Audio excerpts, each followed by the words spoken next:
দেওয়া হয়েছে। এই বিলগুলা দুটোটা বিল দেওয়া বিল আবার বলতেছে এগুলা বিল দেওয়ার জন্য। নাসিরনগরে ১১ বছর আগের পল্লী বিদ্যুতের ভুতুরে বিল নিয়ে আজব কাণ্ড। ব্রাহ্মণবাড়িয়ার নাসিরনগরে ১ যুগ আগে পরিশোধ করা বিদ্যুৎ বিল আবার বকেয়া দেখিয়ে আদায়ের চেষ্টার অভিযোগ উঠেছে পল্লী বিদ্যুৎ সমিতির বিরুদ্ধে।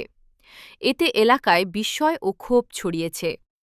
খোঁজ নিয়ে জানা গেছে, উপজেলার ফুলকারকান্দি গ্রামে কৃষক আসাদুজ্জামান ২০১৪ সালের জুন মাসের ৮৪১ টাকার বিদ্যুৎ বিল চাতলপাড় কৃষি ব্যাংকে পরিশোধ করেন। প্রায় ১১ বছর পর সেই একই বিল বকেয়া দেখিয়ে তা আদায়ের জন্য চাপ দেওয়া হচ্ছে।